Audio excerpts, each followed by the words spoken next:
siguiendo esta expresión, podemos definir que la caída de tensión que existe en el elemento resistivo está definida de esta forma, y esto equivale a la multiplicación del valor de la corriente por el valor de la resistencia. El valor de la corriente en su magnitud es de 1.6 con un desfasamiento de menos 43,2 grados por el valor de la resistencia. La resistencia tiene un valor de 100 ohms y sabemos que como es un elemento puramente resistivo, esta no tiene nunca va a presentar un desfasamiento y por lo tanto su fase es de 0 grados. Entonces aquí simplemente hacemos la multiplicación de los módulos o de las magnitudes y la sumatoria de sus fases, ¿no? Que son reglas ya bien establecidas. Esto nos da un total de 160 voltios con un ángulo o un desfasamiento de 43,2 grados. Esto quiere decir que la caída de tensión que va a haber en la resistencia es de este valor y va a presentar un desfasamiento de menos 43,2 grados con respecto a la señal de la fuente, ¿sí? Que en este caso es la referencia. De igual manera podemos obtener el valor de la caída de tensión en el inductor y básicamente se utiliza esta misma expresión, solo que acá vamos a cambiar, en este caso el subíndice, que en este caso es CR, vamos a utilizar el L, y acá vamos a utilizar la reactancia inductiva en vez del valor resistivo. Entonces, haciendo esa consideración, simplemente sustituyendo valores, aquí tenemos el valor de la corriente, que ya vimos cómo utilizarlo acá, y simplemente ahora utilizamos el valor de la reactancia inductiva, volvemos a hacer la misma operación algebraica, es decir, la multiplicación de los módulos y la sumatoria de las fases. Y eso nos lleva a un valor o una caída de tensión en el elemento inductivo de 150,7 voltios por un ángulo de 46,8. Si nosotros seguimos con las dichosas leyes de Kirchhoff y de todas las leyes y teoremas que hemos visto, nosotros podríamos ver que en circuitos puramente resistivos, las leyes se cumplían de forma directa, es decir, que la caída de tensión en este elemento más la caída de tensión en este nos daban, simplemente por una suma algebraica, de forma directa, la caída o la fuente, el nivel de fuente que nos estaba proporcionando en este caso la fuente, ¿no? Valga la redundancia. Acá, pues como estamos trabajando con valores complejos o números complejos, pues eso no va a ser posible de sacarlo de forma directa, ¿no? Y aquí nos damos cuenta, aquí tenemos un módulo de 160 y acá tenemos de 150, cuando en total pues, tendría que ser 230, ¿no? Pero obviamente eso está afectado por los ángulos que presentan cada una de las señales, y entonces si hacemos la operación de fasores, podremos llegar al resultado que realmente corresponde, ¿no? Y para eso pues también se utiliza el dichoso diagrama fasorial.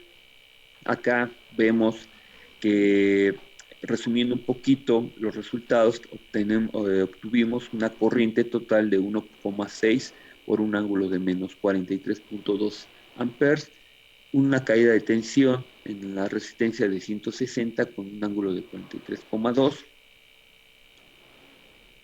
y una caída de tensión en la bobina de 150 con un ángulo de 46,8, ¿no? Entonces aquí podemos empezar a ver cómo entre la señal que está circulando por la resistencia y por la bobina hay ya un desfasamiento, ¿no? Que básicamente se acerca casi a los 90 grados, que es lo que marca la teoría, ¿no? Es decir, cuando tenemos una bobina va a haber un desfasamiento de 90 grados, al igual que en un capacitor. La diferencia es que aquí se adelanta o se atrasa una cosa con respecto a la otra.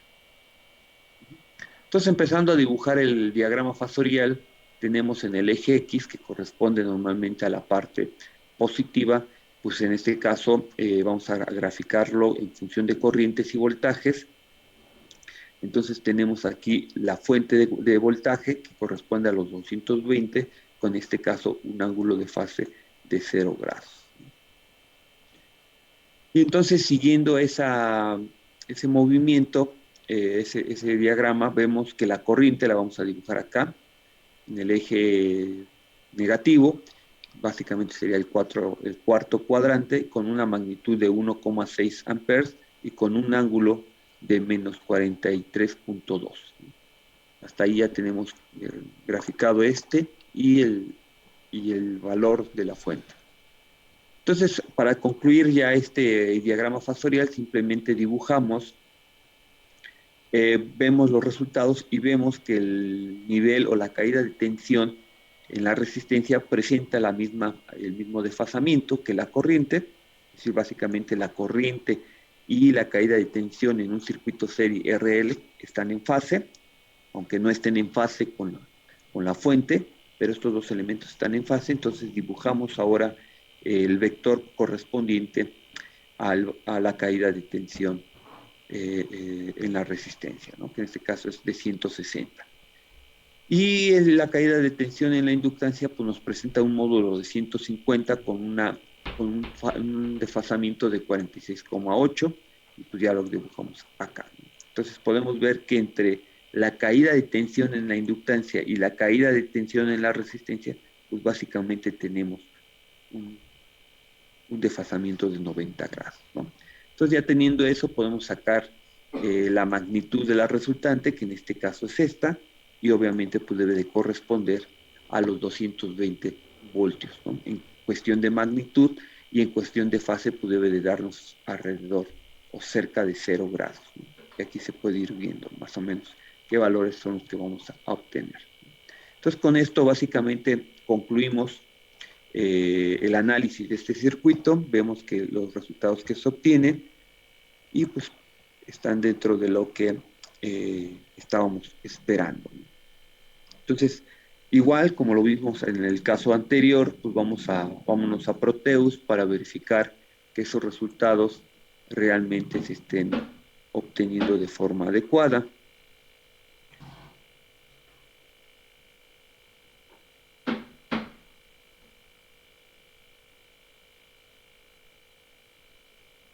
Y bueno, aquí ya tenemos el circuito que está conformado por la fuente de 220 volts RMS, una frecuencia de 50 ciclos por segundo, la inductancia de 0.3, la resistencia de 100 ohms.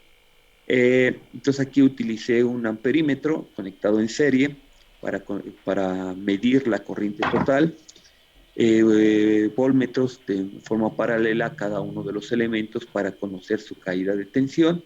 Y acá tengo el osciloscopio que me va a permitir obtener las señales sinusoidales, por un lado de la fuente, que es por eso lo estoy poniendo el canal 1 acá, estoy midiendo con esta línea el canal 1, la señal de la fuente, y con el canal 2 pues voy a medir básicamente la caída de tensión o la forma de onda de la señal que está en la bobina. Entonces vamos a simularlo. Ahorita no nos metamos en esta parte. Bueno, aquí déjenme cambiarle la escala, porque ahorita que lo corrí me marcó que estaba fuera de escala. Entonces no vamos a poder ver lo que tenemos. Ok. Vamos a ejecutarlo, ya lo estamos ejecutando. Y entonces nos está diciendo que tenemos una corriente total de 160, de 1,6 miliamperes, perdón, 160, 1,6 miliamperes. De acuerdo al cálculo teórico, ese es lo que tenemos, básicamente 1,6 con un ángulo de desfasamiento de 43,2 grados. Entonces, en cuestión de magnitudes, que es lo que podemos medir con el amperímetro y el voltmetro, estamos correctos. Después tenemos una caída de tensión en la resistencia R1 de 160, ese es lo que nos está dando el valor teórico, y un valor de 151 en la caída de tensión del inductor. El valor teórico aquí me lo dio de 150,7 o 0.7, así que estamos dentro de los valores esperados. Entonces aquí el siguiente punto es medir con el osciloscopio por las fases que nos están presentando el sistema, ¿no? Y aquí lo podemos empezar a ver. Voy a cambiar un poquito la escala para que se vea mejor. Aquí tengo el dibujado o graficado eh, las dos señales de interés. En este caso, la señal amarilla corresponde a la señal que me está proporcionando la fuente de alimentación y puedo ver simple y llanamente que corresponde a 220 voltios y eso lo puedo ver de esta manera, ¿no? Aquí estoy utilizando el canal C, que es el canal color eh, rosa, como mi punto de referencia. Voy a quitar el canal D o el canal 4 que corresponde a la línea verde. Entonces aquí ya puedo ver que mi cruce por cero corresponde a esta línea rosa. Y entonces simplemente puedo medir el número, el valor pico que tiene esta señal, ¿no? Lo puedo hacer de dos formas, uno de manera gráfica, es decir, siguiendo los cuadritos y otra simplemente utilizando el cursor. Si lo hago sin los cursores, simplemente lo que tengo que verificar es cuántos cuadritos están debajo de esta curva. Entonces, en este caso tengo uno, 2, 3, 4, 5, 6, 7, 8, 9, ¿no? Multiplicado por 2, no, perdón, por 20, bueno, en realidad son 20, que es la escala de mayor paso, son 20, más la escala pequeña, que es punto 2, ¿no? Entonces serían alrededor de 20.2 por 19. ¿Por cuántos cuadritos dije? Ya se me fue. 1, 2, 3, 4, 5, 6, 7, 8, 9, ¿no? Entonces 9 por 2 son 18, ¿no? Más o menos. Más estos cuadritos que tenemos aquí, les deben dar un valor cercano a 220. Si yo utilizo el valor de los cursores, yo me coloco en este punto con el valor del cursor y me está dando 258, aquí está, 310.15, ¿no? Hay que recordar que aquí estamos midiendo el valor pico y aquí lo que se le está mostrando, este valor es valor RMS. Entonces aquí lo que tengo son 310, que se acerca más o menos al valor RMS que se le cargó en primera instancia a la fuente, ¿no? Porque este es el valor pico. Y de igual manera puedo yo obtener el valor pico en este caso, de la caída de tensión de la bobina. Para este caso es un valor cercano a los 212.22, ¿no? Eso dividido, este valor que está en azul, 202.22 dividido por raíz de 2 me tiene que dar un valor muy cercano a los 150, 151 voltios, ¿no? Que eso corresponde al valor RMS. Entonces ya de ahí pues, puedo obtener, verificar que mis valores que estoy midiendo son adecuados con los valores teóricos. Aquí lo que falta es sacar el valor de la fase, y eso también lo podemos hacer con los valores eh, de los cursores, ¿no? Entonces, para sacar el valor de la fase se puede hacer de la siguiente manera. Dejen ampliar un poquito la escala, que es la que nos va a interesar. Puedo colocar un cursor en una de las líneas que se están trazando y manejar esta línea como mi punto de referencia. Si se dan cuenta, este cursor cruza por varias, mejor dicho, por las dos señales, ¿no? En este caso la señal azul y la señal amarilla, y por lo tanto me presenta eh, dos valores, uno que corresponde al valor de voltaje de la señal azul, otro al valor de voltaje de la señal amarilla, ¿no? En donde se está cruzando. Entonces el objetivo aquí es colocarlo lo más cercano al valor de cero, ¿no? En este caso me tendría que dar un valor de cero en este caso en la señal azul, que es la que está haciendo cruce por cero, ¿no? En el eje X. Pero esos valores ahorita no me interesan. Lo que yo quiero sacar es la fase o el desfasamiento que existe entre una señal y la otra. ¿Cómo voy a obtener ese valor? Si se dan cuenta, en el primer valor que tengo, en ese que me está mostrando el cursor, tengo un valor en color casi gris, ¿no? Que se ve ahí muy, muy tenue. y sus unidades son en milisegundos. Pues ese valor precisamente es el valor del periodo.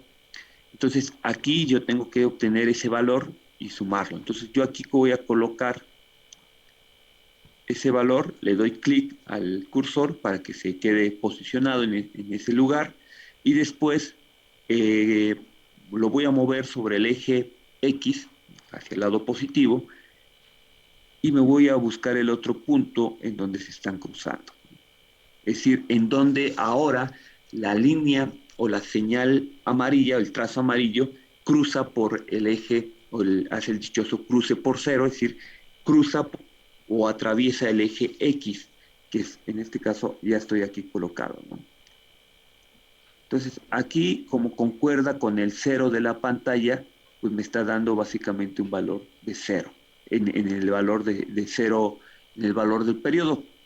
Entonces, ya de ahí, lo único que tengo que hacer es una especie de regla de tres, en donde voy a sacar el gradiente o la variación en el tiempo. En este caso, su variación corresponde a 2.65, que es el valor que podemos ver acá, ¿no? Porque el otro, como lo mencioné, coincide con el cero de la gráfica, entonces por eso no me aparece ese dato, pero entonces aquí su gradiente es de 2.65. Entonces ese valor lo voy a multiplicar por 360 grados y lo voy a dividir, en este caso, por el valor del periodo, ¿no? El valor del periodo pues, se puede sacar de este lado, ¿no? Para saber cuánto vale su periodo. Y ya de ahí, simplemente se hace esa operación y de acuerdo a esos datos me da un valor a mí muy cercano de 45.9, ¿no?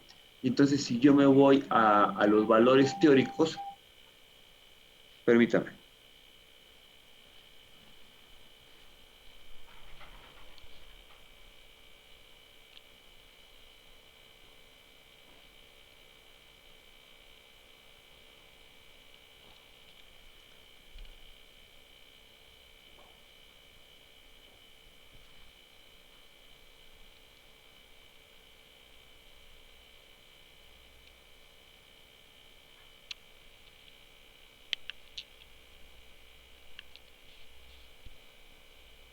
es decir, este gradiente que existe en el periodo se multiplica por los 360 grados que corresponden a lo que sería un ciclo completo de una señal sinusoidal y se divide entre el periodo. Como sabemos que la fuente de alimentación tiene una frecuencia de 50 ciclos por segundo, pues simplemente ahí se saca el inverso de esa frecuencia para sacar el periodo y eso nos da un valor de 20 milisegundos, ¿no?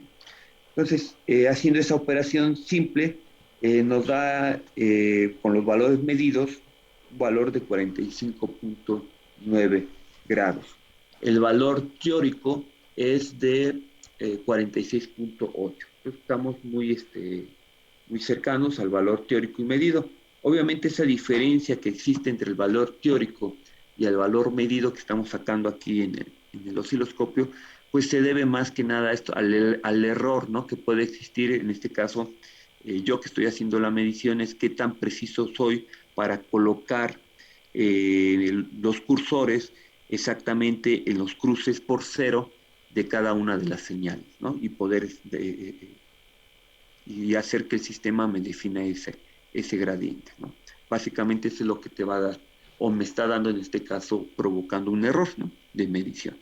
Pero pues los valores son muy cercanos.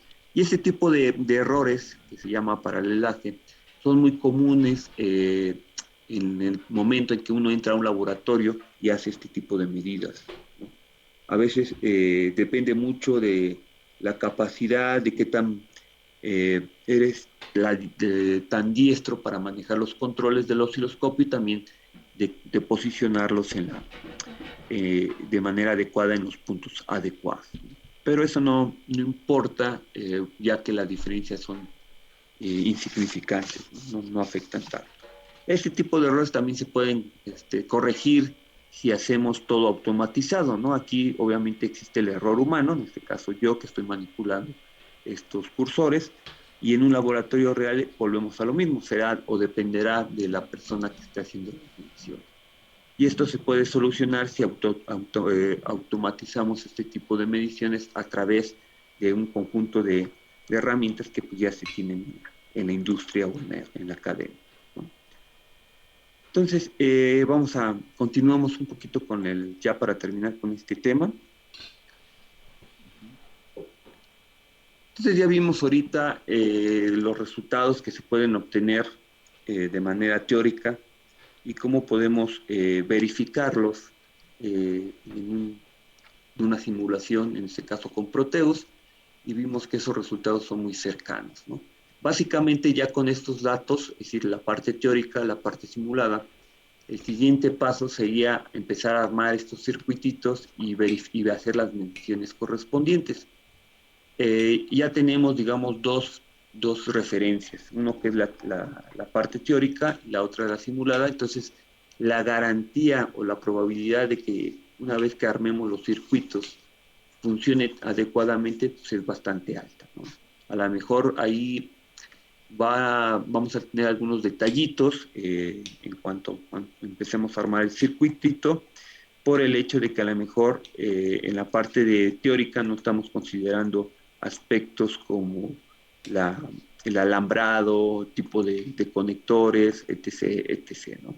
Que eso obviamente también nos van a estar introduciendo variaciones un poco a lo mejor en los valores de voltaje, en los valores de tensión, etc., ¿no? Pero esas variaciones son muy pequeñas que no nos van a afectar en lo absoluto, ¿no? Entonces, normalmente así es como se debe de hacer un diseño electrónico, ¿no? Es decir, primero partir de la parte del análisis, hacer los cálculos correspondientes, después hacer uso de los programas de simulación para verificar ahí que todo lo que estamos haciendo, o sea, lo que hicimos teóricamente está funcionando.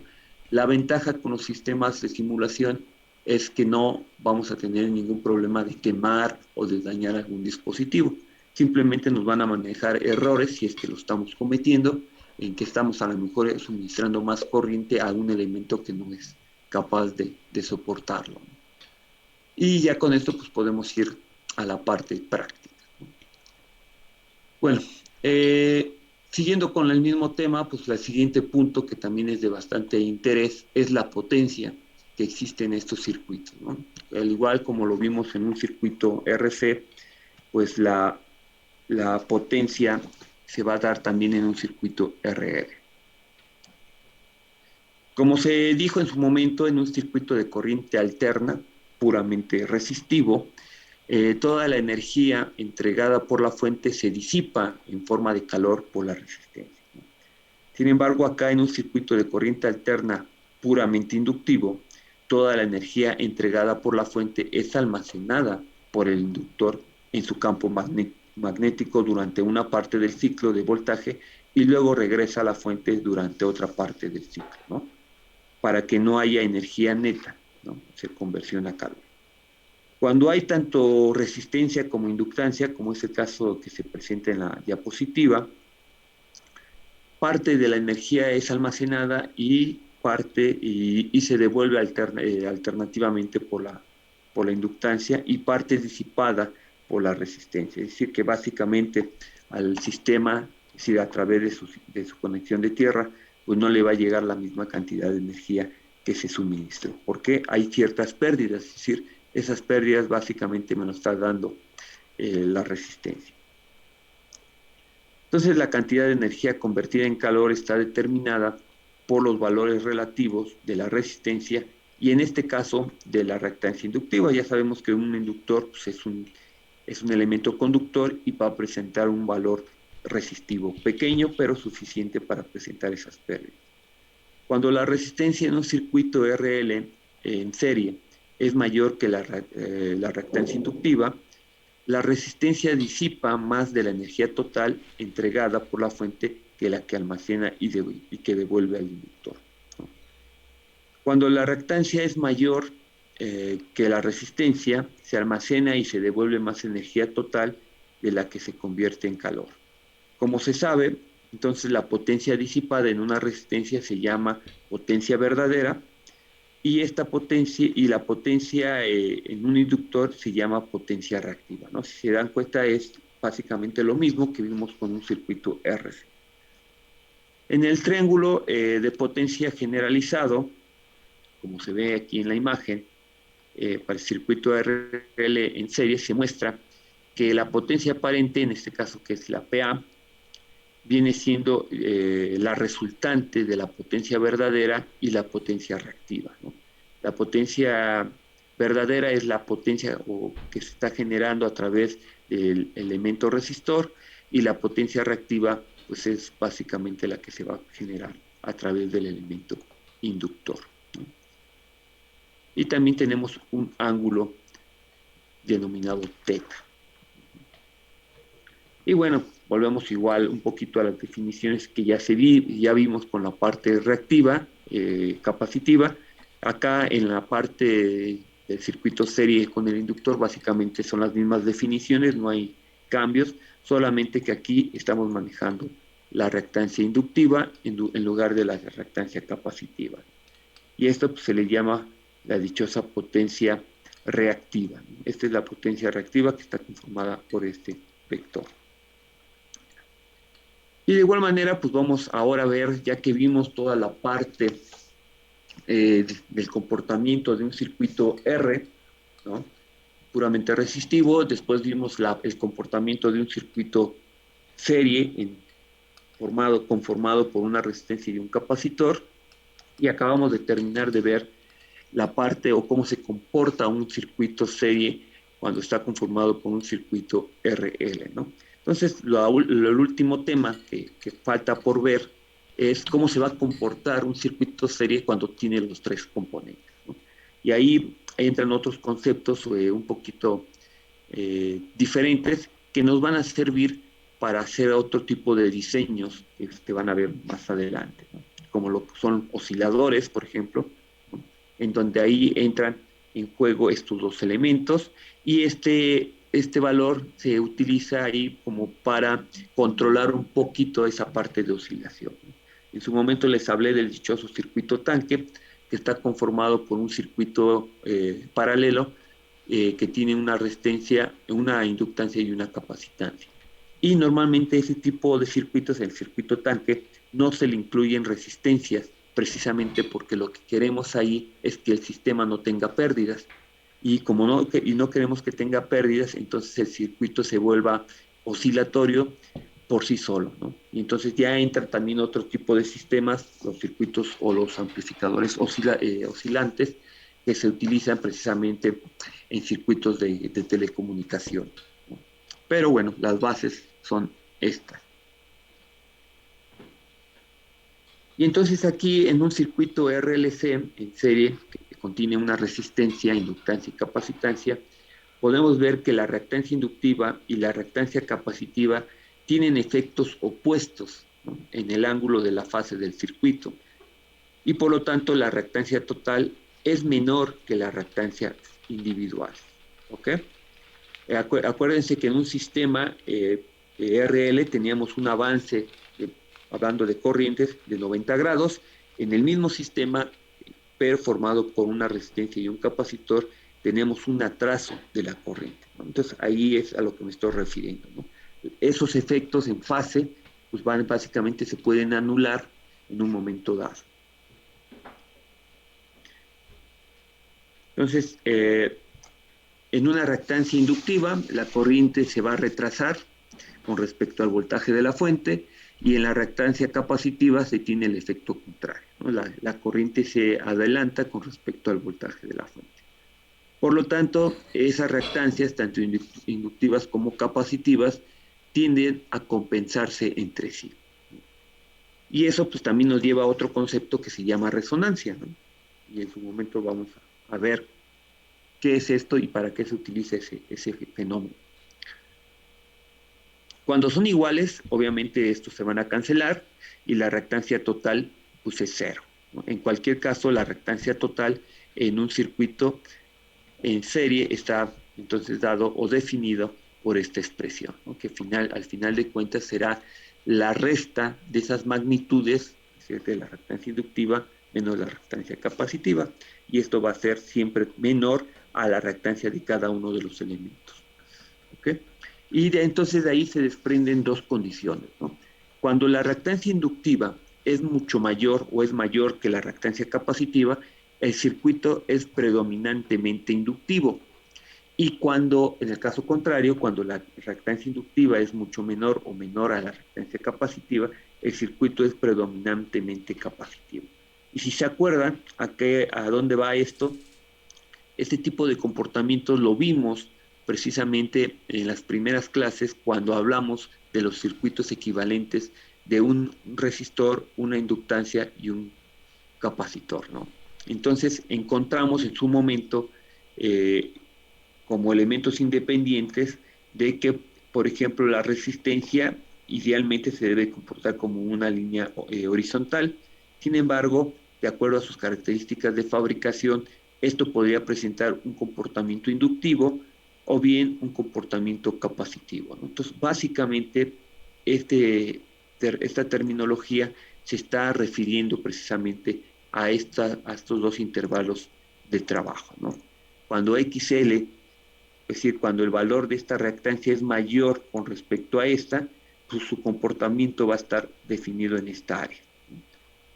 Entonces, si nosotros lo vemos en unas gráficas de Bode, son gráficas de frecuencia, vamos a tener un comportamiento de esta naturaleza, puramente inductivo. En el caso contrario, será puramente capacitivo. No, perdón. Aquí es capacitivo y aquí es inductivo. Este es inductivo y este es capacitivo. ¿Ok? Y aquí tenemos en este punto, se supone que en este punto es donde estos valores de XL es igual a XC, ¿no? Esos valores se hacen igual a cero. Por eso los vamos a ver un poquito más adelante, cuando veamos esa parte de circuitos, para ver qué son y para qué se utilizan. Y bueno, entonces ya siguiendo estas formulitas, igual haciendo su análisis de esta malla, encontramos que la resistencia total pues está definida por esta expresión. Si se dan cuenta es la misma expresión, no ha cambiado en cuanto al tipo de parámetros que se vio con un circuito RC o RL, ¿no? Aquí sigue teniendo el mismo comportamiento y obviamente tenemos expresiones muy similares. La diferencia es que acá la reactancia ya no es una reactancia individual, como era el caso de los dos anteriores, que ya era o era reactancia capacitiva o era reactancia inductiva. Aquí ya es la sumatoria de esa o la reactancia total del circuito, que dependerá si es positiva o es negativa, ¿no? En este caso, pues aquí como estamos sacando magnitudes, no nos importa el signo, pero en función de qué reactancia, si es inductiva o capacitiva, vamos a tener este comportamiento en el circuito real. Y de igual manera podemos encontrar su ángulo, que está definido por el arco tangente de esa reactancia capacitiva, perdón, de esa reactancia total entre esa resistencia. Si se dan cuenta, esta expresión se parece mucho a la expresión que se encontró en su momento cuando estamos hablando de un circuito RC, ¿no? Donde la parte reactiva estaba en el numerador y la parte de la impedancia de la resistencia estaba en el denominador. Entonces, pues aquí ahorita vamos a ver un poquito de este tipo de comportamientos, ¿no? Al final de cuentas, hay que recordar que la reactancia capacitiva varía inversamente con la frecuencia y que la reactancia inductiva varía directamente con la frecuencia. Entonces, aquí en la gráfica lo que podemos ver es cómo esa reactancia capacitiva va a disminuir en función de que la frecuencia aumente, ¿no? Aquí se ve su caída natural y entonces era lo que yo les comentaba, si la reactancia capacitiva es mayor a la reactancia inductiva del sistema, entonces estaríamos trabajando en esta área. En caso contrario, cuando la reactancia inductiva sea mayor a la reactancia capacitiva, pues vamos a trabajar en esta área. Y su comportamiento de esa reactancia inductiva, pues básicamente es lineal, ¿no? Porque es directamente proporcional de acuerdo a su expresión matemática.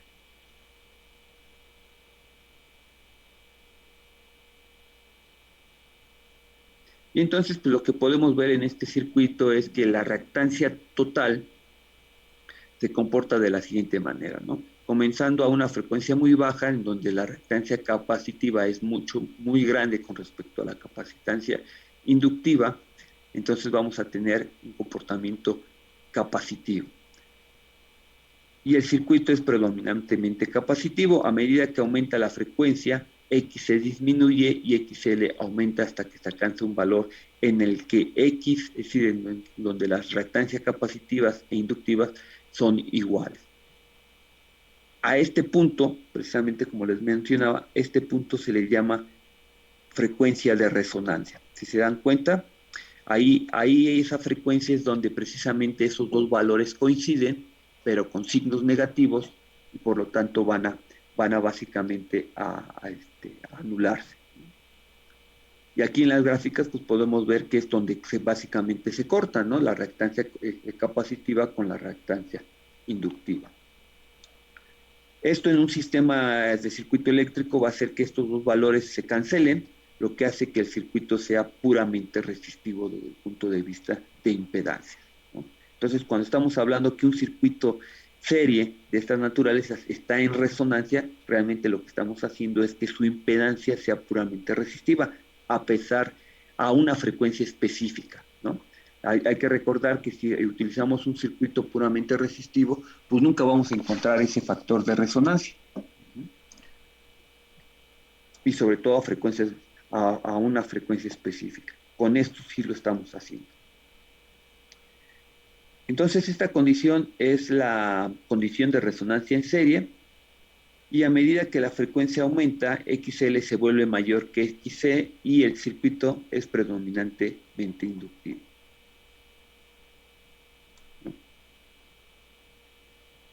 Y entonces, pues aquí lo que podemos ver que básicamente la reactancia inductiva se va a comportar, o su expresión matemática sería la de la recta, ¿no? Está dado de esta naturaleza, en donde Y es igual a MX más B, donde M es la pendiente, X es la variable, en este caso sería la frecuencia, y beta pues sería una constante.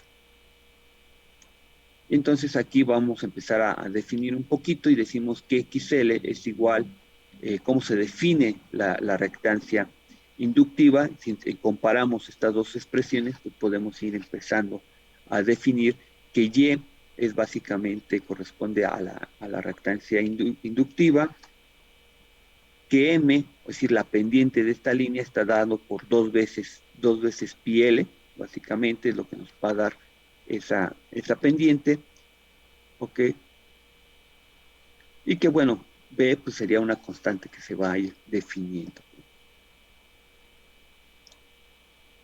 En el caso de la reactancia capacitiva, si hacemos la misma similitud, podemos decir que esa ecuación o el comportamiento que presenta la reactancia capacitiva está en función de esta expresión, ¿no? En donde X por Y es igual a K, que corresponde básicamente a una hipérbola, ¿no? Entonces, haciendo el mismo análisis, podemos ir encontrando a qué elemento de esa hipérbola corresponde la expresión de la reactancia capacitiva, ¿no? Entonces, la reactancia capacitiva se define de esta forma, igualando términos, decimos que X de esa ecuación de hipérbola corresponde a la reactancia, al valor o al valor de la reactancia capacitiva, que Y corresponde a la frecuencia y que ese factor K es el denominado 1/2 de 1 entre 2 pi por C, ¿no? Que es lo que básicamente corresponde a ese factor K, ¿no? Y así podemos encontrar estas expresiones y estos comportamientos de la capacitancia, de la reactancia capacitiva y de la reactancia inductiva. De igual modo, pues vamos ahora a ver lo que es la resonancia serie, ¿no? Ya les platiqué por dónde va.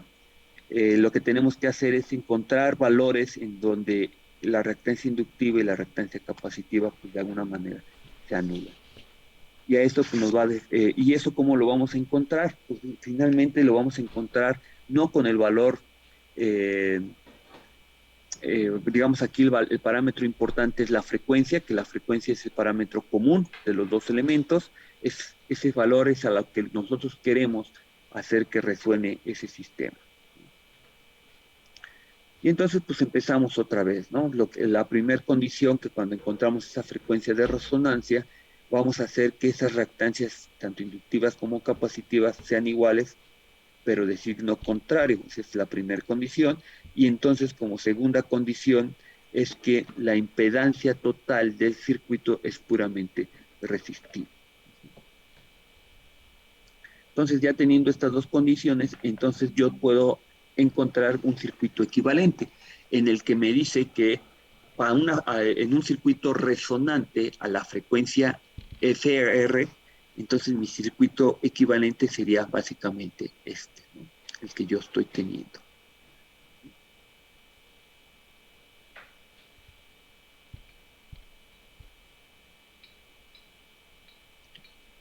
Pero ¿cómo se comporta ese circuito con el paso de la corriente, en este caso que es una corriente sinusoidal, ¿no? Entonces, lo que podemos ver en la gráfica es que tengo una fuente que estamos ahorita analizando, una fuente sinusoidal con una frecuencia específica, que esa frecuencia lo que está haciendo es que ya esas reactancias, tanto inductivas como capacitivas, se van a anular. En este caso lo estoy encerrando en los bornes o en el cuadrito del borne A y el borne B, ¿no?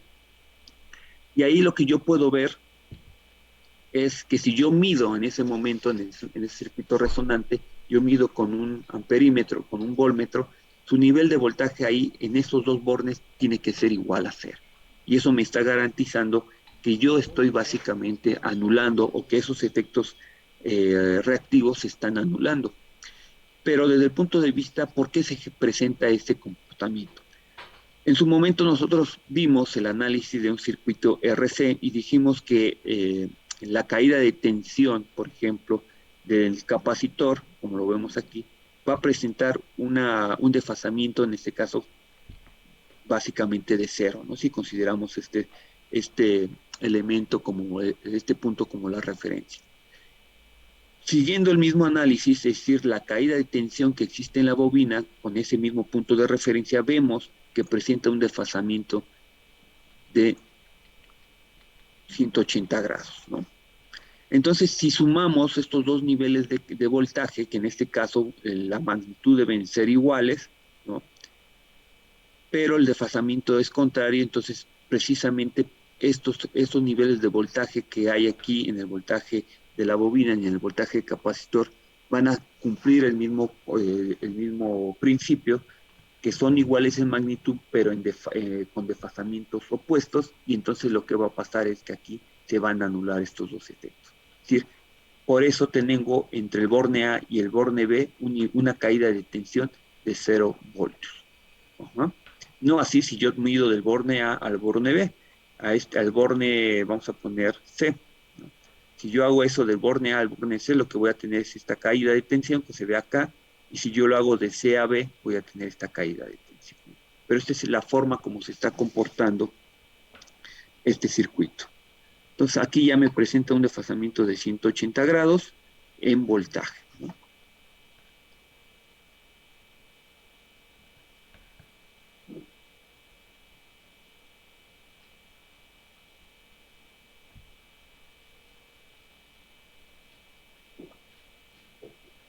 Y aquí, bueno, pues lo que estamos viendo es básicamente lo mismo, ¿no?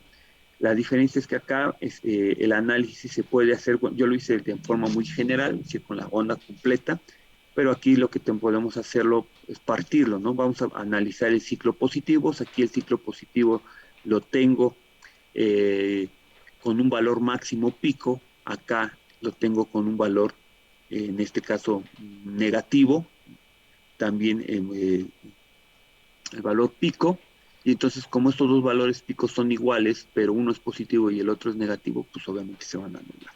Lo mismo que pasa acá con el ciclo negativo de mi onda sinusoidal, que en este caso estoy en el valor pico negativo máximo y acá estoy en el pico positivo máximo, que en teoría deben de tener la misma magnitud y el mismo, el desfasamiento es, en este caso, pues de 180 grados y por eso me va a dar igual a cero. Entonces, ya teniendo estas dos consideraciones, volvemos a utilizar los circuitos equivalentes. Los circuitos equivalentes, si se han dado cuenta, a lo largo del curso se ha utilizado de una manera amplia y el objetivo de un circuito equivalente es llevar un circuito tan complejo como este sea a circuitos muy simples que se puedan analizar y se puedan, podamos encontrar de forma muy rápida el comportamiento de ese circuito tan complejo que a veces es complicado analizarlo, pero los circuitos equivalentes es lo que hacen, ¿no? Nos ayudan en la parte del análisis. Y entonces, pues aquí volvemos a tener mi circuito equivalente, ¿no? Para la frecuencia de resonancia, yo puedo asumir que mi circuito es puramente resistivo, ¿no? Entonces yo tengo aquí ese valor de resistencias, la corriente que va a circular en este circuito tiene que ser la misma que circula acá, y entonces eh, yo aquí mido, si yo mido desde este punto en el borne A al borne B, voy a tener una caída de tensión de 0 voltios. Esto no quiere decir que yo puedo utilizar una fuente de señal y una resistencia y hacer esta conexión, ¿no? Porque entonces no voy a cumplir ese compromiso, ¿no? Si yo simplemente conecto esta parte, en la realidad no existe.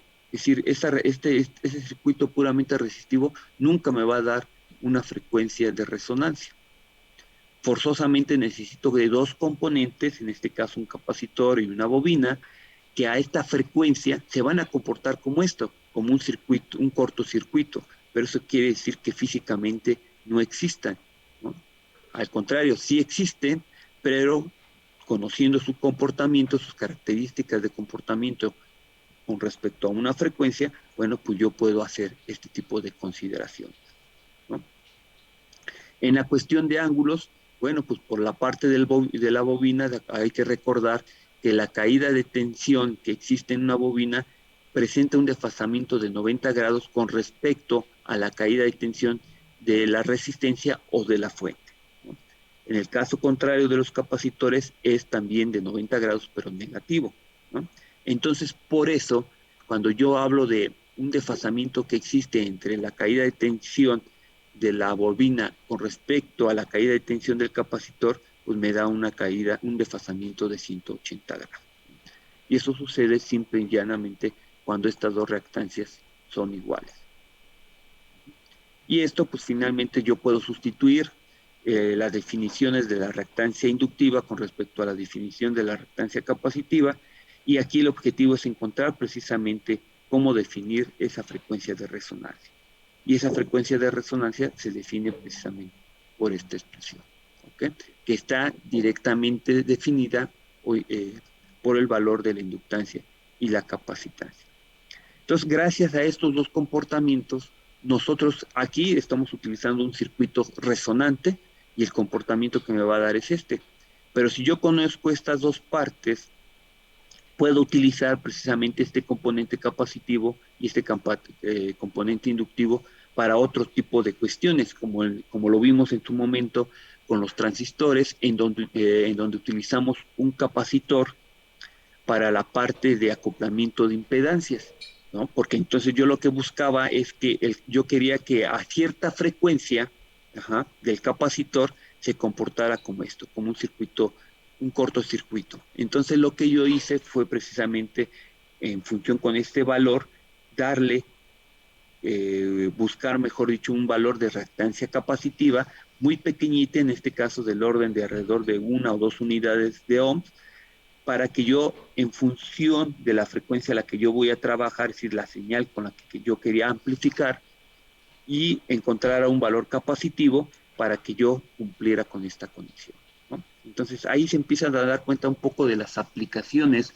que se tienen diseño de electrónica este tipo de componentes, ¿no? El, el fenómeno de la denominada resonancia, ¿no? Aunque el fenómeno de la resonancia simplemente se va a dar con esta condición. Pero puedo empezar a utilizar estas partes, ¿no?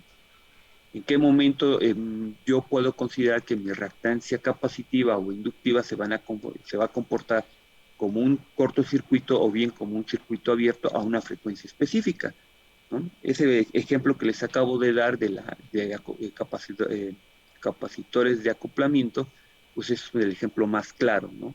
De una frecuencia, que interviene una frecuencia, que interviene un valor de reactancia, en este caso capacitivo, para encontrar el valor de la capacitancia que me va a permitir que ese sistema se comporte como un cortocircuito. En el caso contrario, si yo quiero que se comporte como un circuito abierto, pues entonces yo puedo definir, ¿no?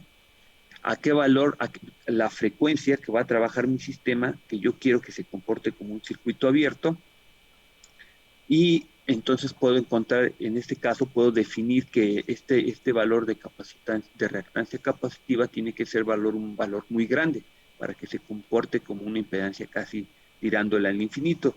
Y cuando sucede eso, basta con que yo le asigne a esta reactancia capacitiva valores del orden de mega ohms, ¿no? Para considerarlo como un circuito abierto, y entonces simplemente hago la sustitución y encuentro que para una frecuencia específica, para un valor dado de una reactancia capacitiva, pues tengo que obtener o utilizar un valor capacitivo que va a permitirme que se comporte como un circuito abierto. Sí, como un circuito abierto o bien un circuito cerrado, ¿no? Ese sería el objetivo de utilizar este tipo de tecnologías. Bueno, entonces vámonos a ver cómo se van a comportar este circuito serie conformado por resistencia, capacitor e inductor en función precisamente de esa variación de frecuencia, ¿no? Aquí tenemos una fuente o un generador de señal, mejor dicho, que nos va a proporcionar una señal sinusoidal con un voltaje eh, constante, ¿no? Es decir, valor pico va a ser constante, pero vamos a tener la capacidad de modificar la frecuencia, ¿no? Y entonces lo que aquí podemos ver es que, obviamente, lo que ya ahorita les había comentado es que a ciertos valores de frecuencia, por ejemplo, una frecuencia cero, pues aquí vamos a tener probablemente una corriente cero y así sucesivamente, ¿no? Conforme vamos aumentando la frecuencia, pues vamos a tener una corriente que va a ser la misma que va a circular por todo el sistema. La caída de tensión va a ser casi proporcional al nivel de voltaje que se va a tener acá, pero aquí podemos empezar a ir viendo cómo en función de ese valor de frecuencia, la reactancia en este caso para frecuencias muy pequeñas, la reactancia capacitiva se viene siendo grande, y entonces por lo tanto tenemos un nivel de caída de tensión un poquito grande con respecto a la caída de tensión que vamos a tener en el inductor, ¿no?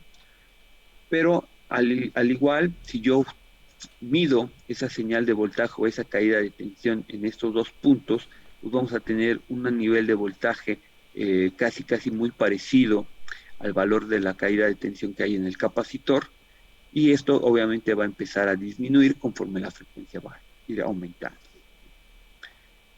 Hasta el caso en el que llegamos en donde encontramos una frecuencia específica en donde esas reactancias, tanto capacitivas como inductivas, son iguales, y entonces al ser igual, la caída de tensión va a ser igual, y por lo tanto, con signo negativo, con signo negativo o bien con desfasamiento de 90 grados, de 180 eh, correspondiente a la caída de tensión del capacitor con respecto al voltaje que hay en la inductancia, y eso me va a generar un nivel de caída de tensión de 0 voltios entre estos dos bordes. Y entonces, en este momento yo puedo ver que ya dijimos que desde el punto de vista capacitivo, de impedancias, mi sistema se está comportando como un sistema puramente resistivo. Y eso que me lleva a que, bueno, pues entonces que mi caída de tensión que va a haber en, en el elemento resistivo va a ser igual al nivel de voltaje que me está generando o me está alimentando la fuente, ¿no? Y entonces, pues ya de ahí puedo definir que la caída de tensión, o mejor dicho, la corriente que va a circular por ese sistema en una frecuencia de resonancia está directamente relacionado, es directamente relacionado a la caída de tensión por la resistencia que compone el sistema. Básicamente lo que me está diciendo estos diagramas o el comportamiento de estas variaciones de voltaje.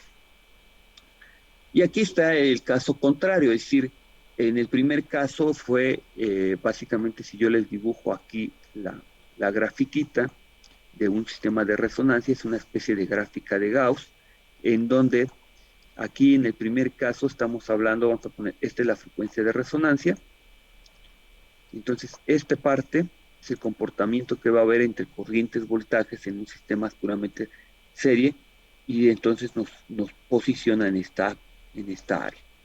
En este caso, que es la de resonancia, estamos exactamente aquí, en esta línea, y en el caso que sigue, estamos en la siguiente vertiente, ¿no?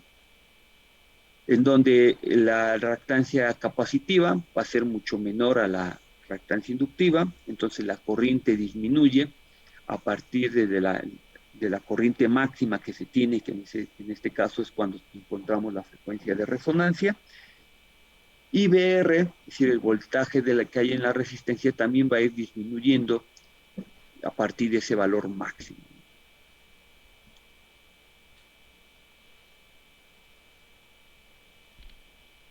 Y entonces así es el comportamiento que vamos a tener. Y aquí la diferencia es que como podemos empezar a ver, hay un desbalance entre las caídas de tensión que existe en el capacitor y que existe en la bobina. Entonces, como resultado final, que si yo mido entre esos dos bornes, el dichoso borne A y el borne B, pues puedo ver que ya en esta segunda etapa, es decir, cuando la frecuencia a la que estamos trabajando es mayor a la frecuencia de resonancia, puedo ver un incremento de voltaje, ¿no? Y eso también les puede servir para identificar más o menos en dónde está funcionando, en qué parte de esas dos secciones está trabajando su circuito resonante. Y hay mucha gente que simplemente con ver eso, a veces no se tiene en el campo la posibilidad de llevar un osciloscopio, a veces por los tamaños, hoy ya es más fácil, pero antes era complicado estar moviéndote con un osciloscopio que realmente estaba bastante pesado y de dimensiones bastante grandes. Entonces, con los multímetros, los técnicos y los ingenieros hacían este tipo de mediciones que ustedes están viendo, y en función de esos valores ellos podían saber si estaban en la frecuencia de resonancia o antes, o sea, en la parte reactiva o en la parte inductiva, ¿no? Esta es una manera también muy fácil de conocer en qué parte estás trabajando, ¿no? Claro, obviamente no puedes definir con la ciencia cierta eh, la, la, este, la frecuencia, pero sí ya puedes saber si estás en esta parte, que es la reactiva, o en la parte inductiva, o estás exactamente en la parte de resonancia. Y aquí, bueno, les muestro las diferentes gráficas que deberían ustedes de encontrar si hacen estas mediciones con un osciloscopio, así de simple. Y acá, bueno, igual se presenta un poquito eh, un gráfico general de impedancias contra frecuencias superpuestas para encontrar lo que son básicamente las curvas de la reactancia capacitiva y la reactancia inductiva. Estas dos curvas ya las vimos, ya también las analizamos, vimos cómo se comportan. Se comporta como una parábola, y se comporta como una línea recta, ¿no? Y vemos aquí ya tenemos una segunda curva, una tercera curva, mejor dicho, que corresponde a la impedancia del sistema, ¿no? Y aquí lo podemos ir viendo. Aquí vemos cómo en la parte reactiva, es decir, cuando el elemento capacitivo está más presente, eso quiere decir que estamos a frecuencias muy por debajo de la frecuencia de resonancia, vemos que la impedancia también básicamente sigue el mismo comportamiento que esa reactancia capacitiva. Y entonces aquí lo que podemos ver es eso, ¿no? Que a frecuencias bajas en un circuito RLC puramente serie, la impedancia se va a comportar como, o va mejor dicho, se va a comportar como la reactancia capacitiva cuando las frecuencias son inferiores a la frecuencia de resonancia. Cuando llegamos a la frecuencia de resonancia, lo que hacemos aquí es que este punto es puramente resistivo, y por eso lo tenemos acá. Entonces, esas son las condiciones para un circuito de resonancia. A partir de ahí, la impedancia también sigue cumpliendo o se trata de comportar como un inductor, ¿no? Entonces, por eso decimos que para frecuencias bajas de resonancia, su comportamiento del sistema va a ser capacitivo y para frecuencias superiores va a ser inductivo. Eso es lo que nos está dando estas gráficas. Ahora, en cuestiones de los ángulos, pues vamos a ver un poquito cómo se va presentando, ¿no? Por debajo de la frecuencia de resonancia, la corriente va a estar adelantada con respecto a la señal de voltaje, como se ve en la gráfica, por un ángulo teta, como se ve aquí. Y igual en la misma gráfica, si ya lo vimos en impedancias, ahora vamos a ver los corrientes y voltajes. En la frecuencia de resonancia, la corriente y la fase, y el voltaje están en fase. ¿Por qué están en fase? Pues simple y llanamente porque en la frecuencia de resonancia se considera un circuito puramente resistivo y los efectos generados por la reactancia capacitiva y la reactancia inductiva se están anulando uno al otro. Entonces, es lo que les comentaba, ¿no? Que en la frecuencia de resonancia básicamente yo tengo un circuito puramente resistivo. Claro, físicamente no es posible, ¿no? No puedo tener simplemente un resistor, sino tengo componentes que yo estoy haciendo que funcionen de tal forma en esa frecuencia de resonancia. Y el siguiente punto pues, es cuando la frecuencia de resonancia, cuando la frecuencia de resonancia, cuando esa frecuencia es mayor para la frecuencia de resonancia, entonces tengo el efecto opuesto en el caso del inciso A, ¿no? Es decir, que la corriente se está trazando con respecto a la frecuencia. Y entonces aquí esto me habla que es un sistema inductivo, esto es un sistema capacitivo. Y bueno, finalmente lo que puedo obtener es el dichoso ángulo de fase contra la frecuencia, ¿no? Y aquí lo que veo es eso, cómo se está comportando esa fase en función de esa frecuencia. Para frecuencias menores, es decir, que la reactancia capacitiva es mucho mayor a la reactancia inductiva y entonces básicamente tengo un desfasamiento de 90 grados y por lo tanto pues tengo una corriente que se está adelantando con respecto al voltaje y eso me lo puede dar esta gráfica. Y así sucesivamente puedo encontrar eh, la parte correspondiente a la reactancia inductiva. Este tipo de gráficas de fases son muy importantes, sobre todo en el análisis de sistemas de diseño para microondas y radiofrecuencias. Normalmente los simuladores, que son parecidos a lo que es el Proteus, ¿no? Solamente que acá, digamos que brincamos un poquito de lo que es el análisis en el tiempo a la simulación en frecuencia, básicamente lo mismo, ¿no? Proteus tiene la posibilidad de darnos o de comportarse como una especie de osciloscopio y también nos da ciertas gráficas importantes que nos van definiendo en frecuencia cómo se está comportando el circuito, ¿no? Y es la dichosa gráfica de Bode o Bode. En otros simuladores para la industria, básicamente trabajamos con parámetros denominados S11, bueno, S, que son los dichosos parámetros de dispersión, y en donde tenemos el dichoso parámetro S11, S12, que básicamente también están de acuerdo con o es muy similar al parámetro S1 y el parámetro 2.2, ¿no? Y estos parámetros, existen otros parámetros, ¿no? Pero los que más se utilizan son estos, los de dispersión. Utilizan este circuitito que les acabo yo de mostrar, lo analizan desde un punto de vista de un dispositivo de un cuadripolo, es decir, que tiene dos polos de entrada. Entonces estos parámetros que están acá corresponden a los parámetros de entrada y estos parámetros corresponden a los parámetros de salida. Este es el puerto de entrada, este es el puerto de salida, y estos dos parámetros que tenemos acá es la relación que existe entre el puerto de entrada, en este caso es 1,2, y este es 2,1, ¿no? El puerto que existe entre la relación que existe entre el puerto de entrada y el puerto de salida. Básicamente nos estarían dando el valor o la magnitud de la función de transferencia de ese circuito. Y como resultados nos entregan señales, obviamente no de esta naturaleza, porque estas serían en el tiempo, ¿no? Nos van a entregar señales más o menos de esta naturaleza. En el caso de la magnitud, pueden ser señales de este tipo.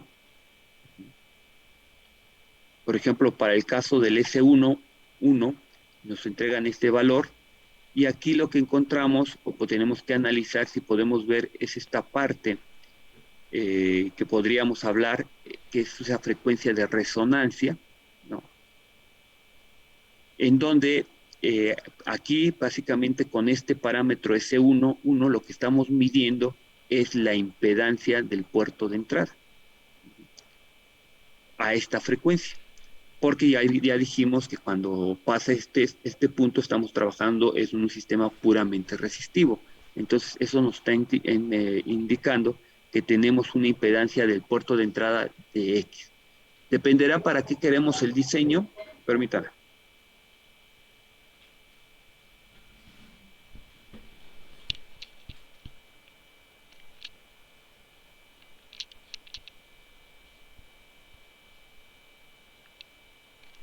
eh, cuál es la impedancia por ejemplo, si estamos hablando de una antena, con este análisis podemos ver que a la frecuencia de mi diseño, vamos a poner que yo diseñé una antenita que va a trabajar a un mega, ¿no?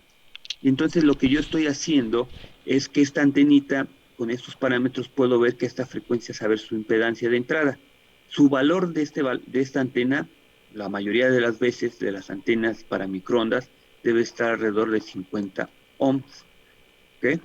Entonces esto quiere decir que este valor tiene que estar en el orden de alrededor de unos 20, menos 20 dBm, porque aquí todos se utilizan en dBs. ¿Ok? Permítame.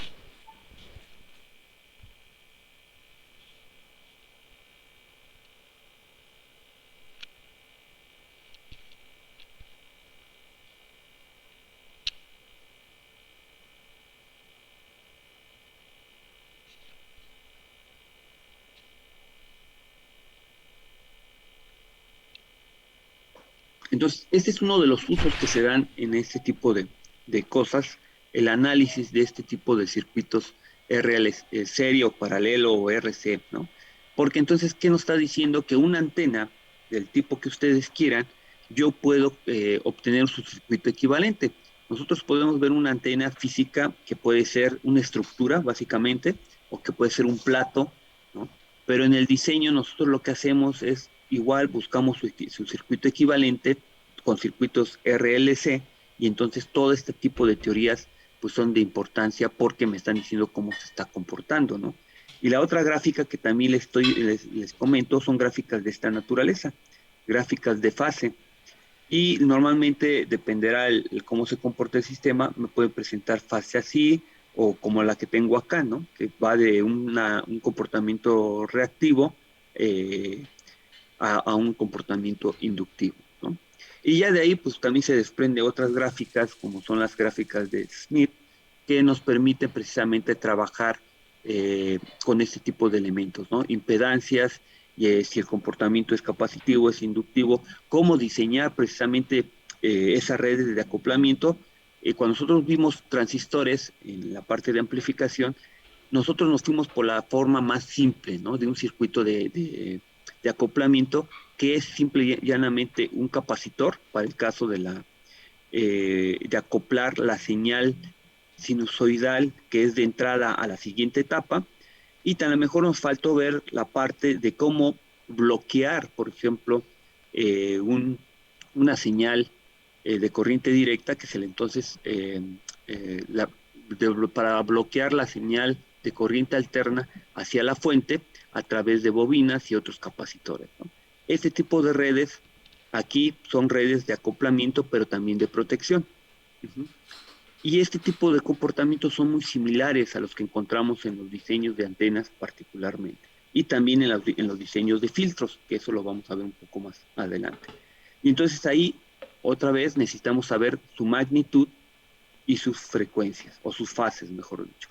Y en función de eso podemos ir definiendo cómo va a comportarse el circuito. Aquí, pues simplemente lo único que estamos viendo es que estos circuitos o nos adelantan o nos atrasan la corriente o el voltaje, ¿no? Según sea el caso. Y vemos cómo hay un cambio de fase, ¿no? Por ejemplo, aquí la aplicación más directa de este tipo de sistemas es un circuito de resonancia.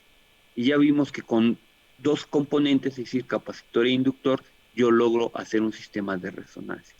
¿Dónde puedo utilizar un sistema de resonancia como el que acabamos de ver?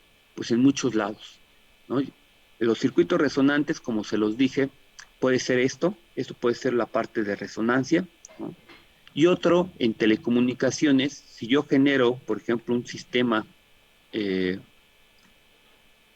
por ejemplo, un circuitito que va a transmitir una señal en FM, creo que me acuerdo que yo les comenté en su momento cuando vimos amplificadores, les mostré un circuito, un radiotransmisor en FM, y había un circuito tanque en la parte del colector. El circuito tanque estaba conformado por una bobina y un capacitor, ¿no? Pues este circuito tanque finalmente es un circuito resonante en paralelo. Uh-huh. Y lo que va a hacer es que precisamente a una frecuencia de resonancia, ajá, en donde estos dos valores se van a anular, me van a generar una señal de este tipo. En esta frecuencia es precisamente la frecuencia en donde yo puedo montar mi señal, que puede ser voz, que puede ser música, que puede ser lo que tú quieras, y puedo hacer puedo hacer que se propague sobre el medio, ¿no? Por ejemplo, si yo quiero transmitir mi voz, por ejemplo, a ustedes donde están, pues con mi simple voz nunca va a llegar a donde ustedes están, ¿no? Porque esta se va a atenuar por la impedancia propia del medio. Es decir, a lo mejor a lo mejor a 10 metros, 15 metros, mi voz se va a eliminar, se va a atenuar a tal grado que no se va a escuchar.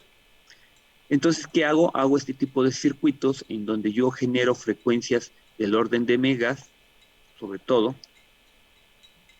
y eso me ayuda a que yo montando mi voz sobre esta señal, ¿no? Una señal sinusoidal que tiene una frecuencia de megahertz, y entonces voy a lograr o voy a conseguir que se propague en una distancia de 10, 20, 30 kilómetros, ¿no? Así de simple. Esa es una de las aplicaciones de estos circuitos.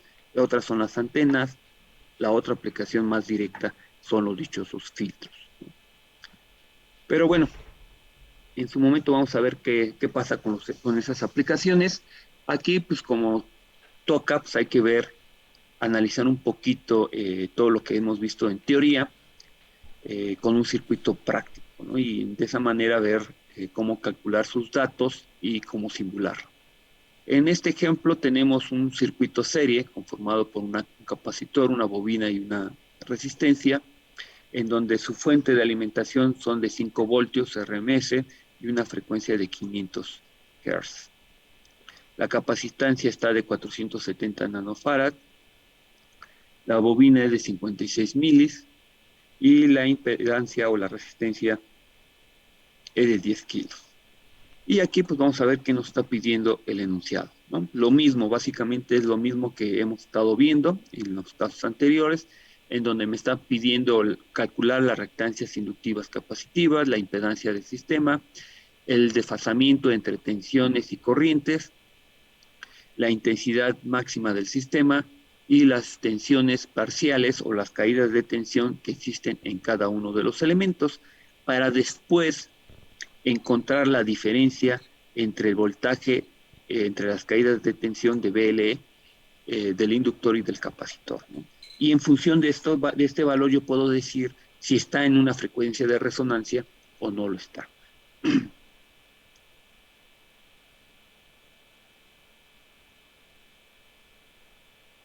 Bueno, haciendo el circuitito y los análisis que ya básicamente son los mismos que se vieron en la parte de RC y RL, se llegó a estos valores en donde dice que la corriente eh, total del sistema es de 4.46 miliamperes, la impedancia es de 1118, el ángulo de fase es de menos 26.62, el voltaje o las caídas de tensión en cada uno de los elementos están dados en la tabla de 4.46 para la resistencia, 0.78 para la inductancia, 3.02 para el capacitor, y la diferencia entre esos voltajes del inductor con el capacitor es de menos 2.24. Entonces yo aquí puedo asumir con esta diferencia de voltaje pues que no, a esta frecuencia este sistema no está en un comportamiento de resonancia, y al contrario yo podría decir simplemente por el valor de esta diferencia que, el, que la reactancia capacitiva es la que prevalece y es la que básicamente me está dando el comportamiento del sistema, ¿no? Y aquí también lo puedo ver un poquito con la diferencia de las reactancias, ¿no? El valor medido, se tuvo que hacer simular el circuito, pues aquí los tengo, de 4.47, 4.48 y así sucesivamente, ¿no? Entonces vamos a ver este circuito en Proteus, simplemente nada más para ver los valores que se obtuvieron.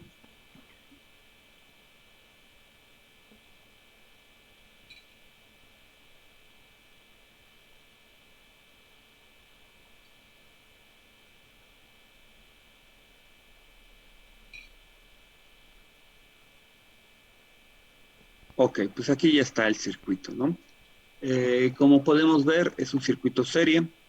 El capacitor es de 470 nanos, la inductancia es de 56 milis y la resistencia, en este caso, yo lo puse de 1 kilo, cuando en realidad tendría que haber dado de 10. Déjenme lo cambio para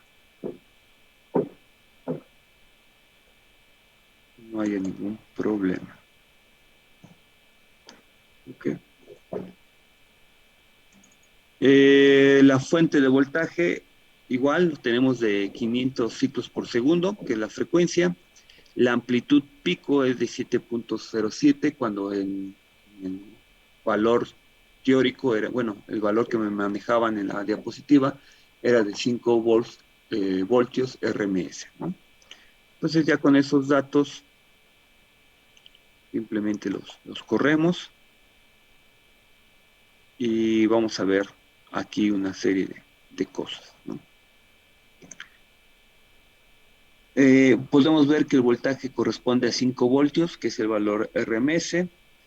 Déjenme cambiarle acá las unidades, porque al parecer estoy muy fuera de lo que debería ser, ya que estoy esperando corrientes de 4.5 miliamperes. Yo estaba en unidades. Entonces, si se dan cuenta, me da 0.5. El calculado era de 4.46. Aquí tengo el de 5, ¿no? La caída de tensión para el capacitor, el teórico me dice que es de 3.32, aquí estamos valores muy cercanos. El valor de la inductancia también estamos dentro de ese valor de 0.78, aquí es 0.08, y 4.99, que es el valor de la resistencia, ¿no? Entonces se dan cuenta, los valores están muy cercanos a lo que uno esperaba, y simplemente corresponde a lo que estábamos calculando, ¿no? Entonces, pues aquí ya podemos ver nuevamente que los valores resistivos, bueno, perdón, los valores teóricos como los valores prácticos coinciden en bastante, bastante bien.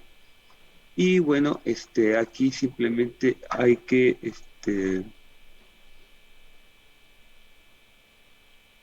y entonces aquí lo que concluimos es que, bueno, pues los sistemas podemos empezarlos a utilizar, la parte capacitiva, la parte inductiva. Ya, ya, ya me acordé.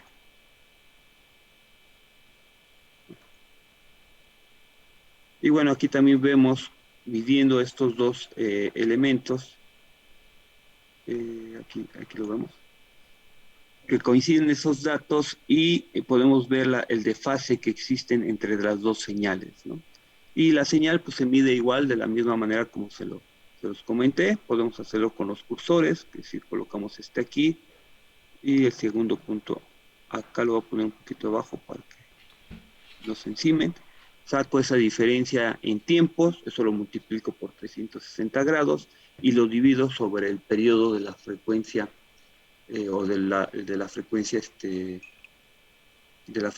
del sistema, ¿no? Y ya saca el desfasamiento que está alrededor de los 25 puntos y tantos grados y en teoría me dio 26.62, ¿no?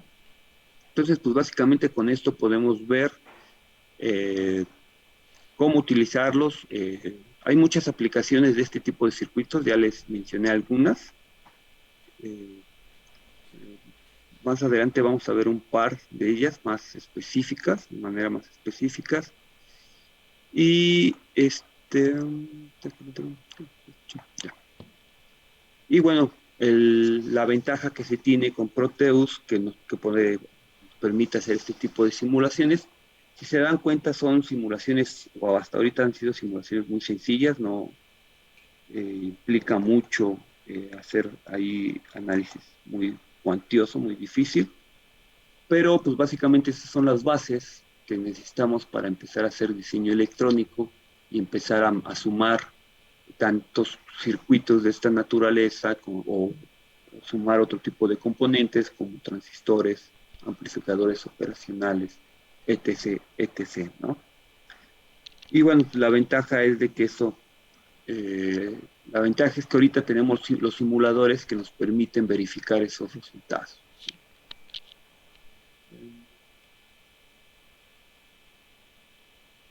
Bueno, ¿qué pasa? Bueno, ¿qué falta? Pues es la parte del circuito de RLC que son paralelos, ¿no?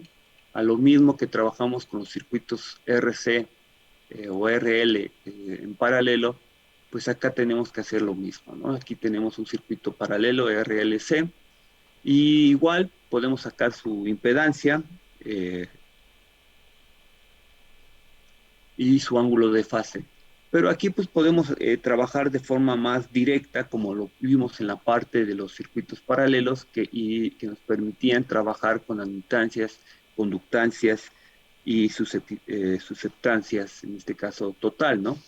Que nos convendría más porque es un poquito más directo y más fácil de manejar este tipo de términos. Entonces, la susceptancia capacitiva, o en este caso la susceptancia total del sistema, pues estará dado por la resta entre la susceptancia inductiva menos la susceptancia capacitiva, ¿no? Y todo eso es su magnitud. Y de ahí, pues simplemente ya nos desprende a lo que es la dichosa fórmula de la admitancia, que está dado por el cuadrado de la conductancia más la sumatoria del cuadrado de la susceptancia total, todo eso entre raíz, ¿no? Y se acabó. Entonces se dan cuenta, esta expresión es más común o más cercana a la expresión de la impedancia que se da en un circuito serie.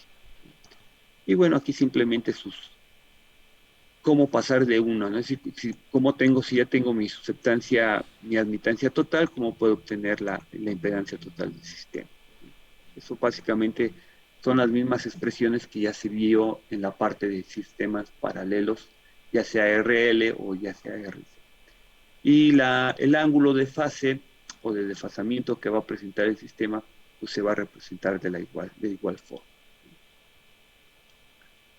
Aquí pues, nos va a dar un poquito de la relación de corrientes, nos está hablando de la relación de corrientes. Aquí lo que podemos ver, que en un circuito RLC en paralelo, la corriente en la rama capacitiva y la corriente en la rama inductiva siempre van a estar desfasados 180 grados entre sí, ¿no? Despreciando cualquier resistencia de la bobina. Obviamente en una medición real, pues esa resistencia propia de la bobina no se puede despreciar y eso nos va a modificar un poquito la fase, pero tampoco va a ser un cambio en ese valor muy grande. Por esta razón, la corriente en el capacitor y la corriente en el inductor se restan entre sí y por lo tanto la corriente total en las ramas paralelas del inductor y del capacitor es siempre menor que la corriente de la rama individual más grande, ¿no? Son detallitos que hay que ir considerando nada más a la hora de hacer medición. Y de igual forma, pues podemos entonces definir cuál es la corriente total del sistema, ¿no? Y aquí está dado, ¿no? Se dan cuenta, es más o menos muy parecido a lo que tuvimos en los sistemas RS y RL. Nada más que aquí estamos considerando pues, la corriente, o mejor dicho, la diferencia entre estas dos ramas, ¿no? Que es básicamente la rama del capacitor y la rama del inductor. Se define obviamente esa diferencia por esta expresión. Y viendo o analizando el comportamiento de esos circuitos en cuanto a su forma de onda, pues aquí lo podemos ver. Podemos ver que esta línea, que es la de mayor intensidad, va a corresponder a la bobina y que la otra, esta que tenemos aquí, prácticamente es la que resulta de la diferencia entre esas dos ramas. Y esta que tenemos aquí corresponde a la rama del capacitor. Y entonces eso nos confirma que la corriente o la magnitud de la corriente que circula por la rama del capacitor siempre va a ser un poquito mayor a la corriente que circula por la rama del capacitor, ¿no? Y bueno, desde el punto de vista de fases, vemos que entre la corriente del capacitor y la corriente del inductor va a haber un desfasamiento de 180 grados y de 90 grados con respecto a la corriente del resistor, según sea el caso. Es decir, corriente capacitor con corriente del resistor, 90 grados, corriente del resistor con corriente del inductor, 90 grados, igual. Y de igual manera podemos encontrar su ángulo de fase. Y la otra parte que también nos falta pues, son las conversiones, ¿no? La conversión de serie paralelo a paralelo. Entonces aquí lo que tenemos es un circuito paralelo, ¿no? Si consideramos que esta parte es un bloque cerrado, entonces es un circuito paralelo, y dentro de esta rama tenemos un circuito serie.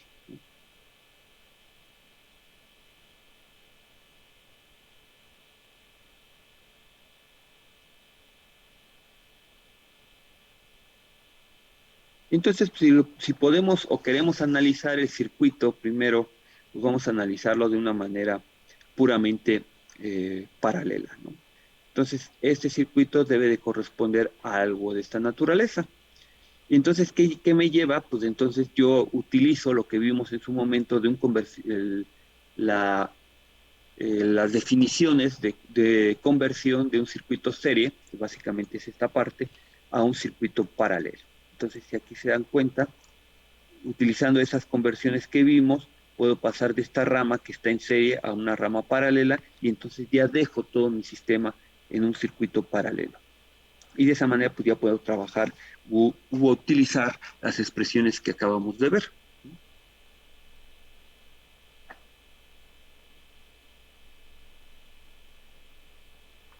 Y eso, para eso pues, seguimos haciendo el análisis que ya hemos visto acá, nos lleva a que la resistencia paralela equivalente va a estar definida por el producto de esa resistencia en serie, que es RW, por el cuadrado de un factor Q más 1.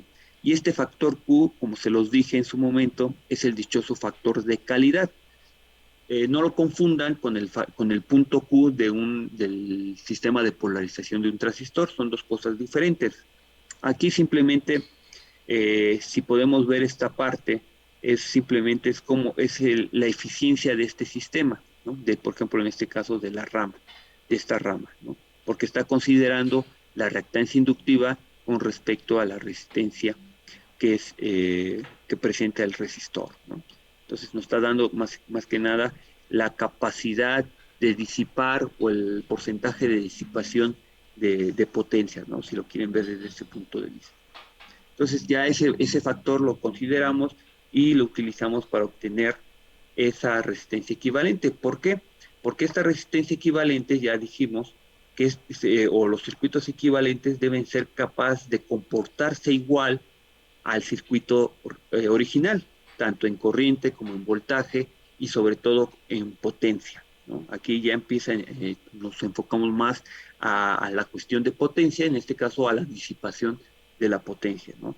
Porque si yo utilizo un resistor eh, cualquiera, pues sí, a lo mejor me va a dar una misma corriente, pero ya no me va a manejar el mismo nivel de voltaje o viceversa, y entonces, por lo tanto, me va a empezar a tener deficiencias de potencia, y entonces ya este circuito ya no se va a comportar igual a este desde el punto de vista de potencia. Y lo que yo quiero es que, independientemente del tipo de configuración que utilice, las características deben ser similares, ¿no? Sobre todo en la parte de potencia. Y entonces, igual siguiendo o tomando ese valor Q, se puede definir la inductancia equivalente, que está dada por esta expresión.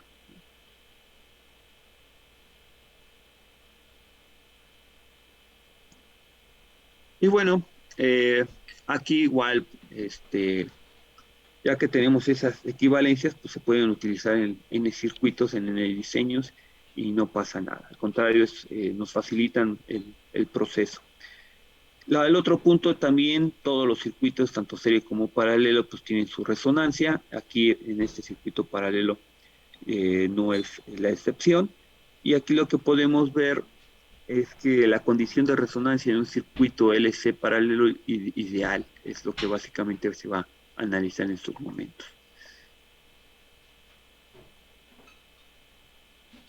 Y volvemos a lo mismo, la principal condición que debe de haber en un sistema paralelo para que exista resonancia la tenemos acá, en donde la reactancia capacitiva e inductiva deben ser iguales, pero en este caso, en un sistema paralelo, tenemos que la impedancia del sistema es igual a infinita, es decir, es una impedancia muy grande, ¿no?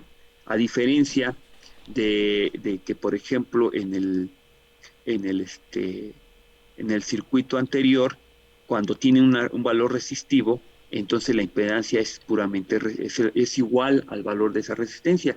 Si aquí eliminamos esa resistencia, entonces la impedancia del circuito es infinito.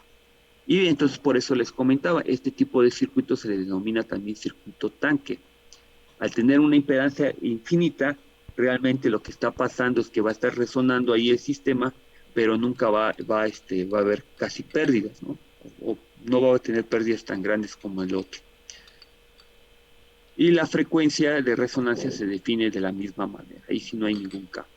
En cuanto a la corriente, pues vamos a tener que la corriente total que va a llegar a este punto básicamente va a ser cero, porque la corriente que va a haber en la corriente, en la bobina, como en el capacitor, van a ser iguales, pero en sentido opuesto, entonces se van a anular en la frecuencia de resonancia, ¿no? Cuando va a presentarse este fenómeno.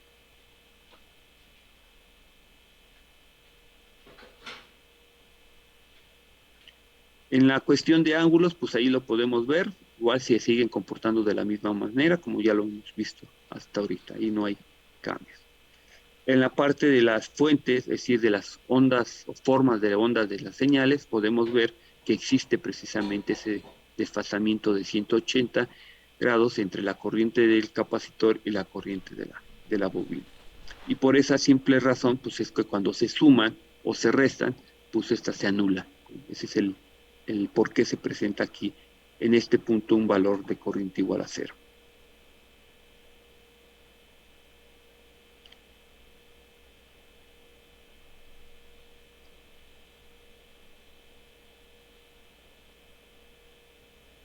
Bueno, esto ya lo habíamos visto. Y bueno, aquí simplemente cambia un poquito el factor Q. El factor Q ya ahora se va a definir por ese valor de esta resistencia. Nos lo tenemos sacando. En el caso anterior lo que estábamos viendo son las condiciones ideales de un circuito paralelo, es decir, puramente L y C. En este pues ya estamos introduciendo el parámetro de resistencia, que bien puede ser una resistencia, aunque aquí se está enfocando más a la resistencia propia que nos va a presentar la inductancia. Y entonces vemos que el factor Q pues ya se define en función de esa pérdida que va a presentar el inductor, y eso nos lleva entonces que básicamente ese factor Q está relacionando esa pérdida propia o esa pérdida intrínseca que va a presentar el inductor y el coeficiente propio de la resonancia del sistema, ¿no? Que corresponde a esta raíz entre L entre C.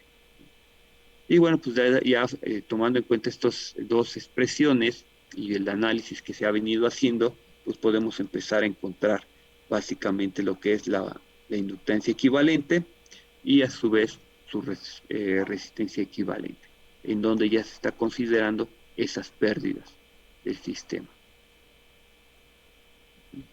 Y entonces aquí lo que nos piden, una de las condiciones es que Q sea mayor o igual a 10 para que entonces la inductancia equivalente sea muy cercana al valor de la inductancia que se tenía acá, ¿no? En el sistema original. Son condiciones básicamente de diseño que hay que ir considerando. Entonces aquí en el circuito equivalente en paralelo vemos que RP está en paralelo con una bobina ideal y un capacitor, por lo que las ramas L y C actúan como un circuito tanque ideal que tiene una impedancia infinita en resonancia. Como se muestra en la figura 4, que les estoy mostrando ahorita, la impedancia total del circuito del tanque no ideal en resonancia se puede expresar simplemente como se ve en esta manera, ¿no? La resistencia que está representada por esas pérdidas propias del circuito equivalente, que básicamente corresponden estas pérdidas a las pérdidas que presenta el inductor, y después esta parte que es el dichoso circuito tanque, pues simplemente lo puedo simular o sería su equivalente a un circuito abierto, como se ve acá, ¿no? Y ya de ahí, pues entonces puedo empezar a sacar su impedancia, ¿no? Hago el análisis a partir de impedancias y entonces se define de esta manera. De forma gráfica puedo ver nuevamente este comportamiento que es muy parecido al de Gauss, en donde tenemos otra vez su frecuencia de resonancia y su impedancia, que ahora en el caso anterior habíamos dicho que en un circuito serie, en la frecuencia de resonancia, la impedancia era igual a la resistencia única y exclusivamente. Aquí vemos que en un circuito paralelo esa impedancia ya no es solamente igual a ese valor resistivo, sino también está afectado por este producto, ¿no? Tenemos acá, ese denominado factor Q al cuadrado más 1.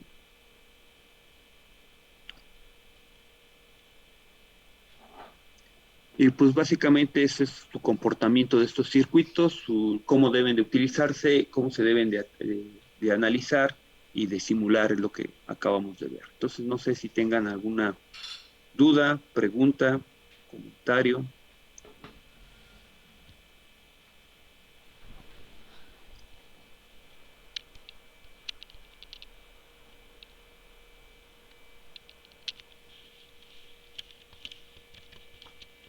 Bueno, pues si no hay dudas o comentarios, pues aquí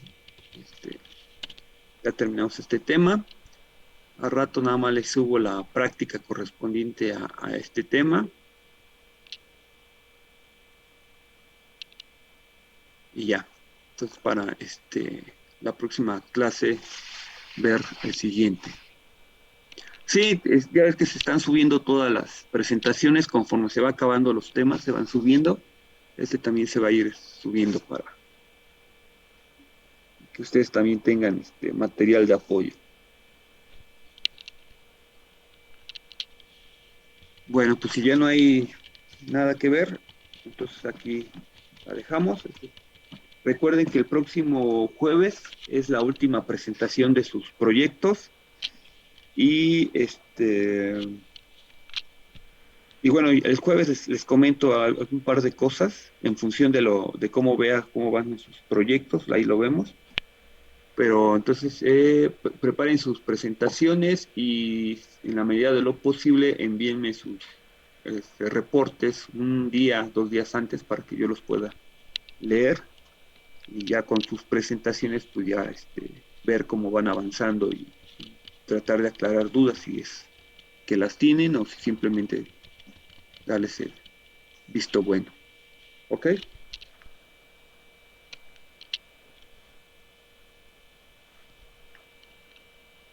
A ustedes. Este,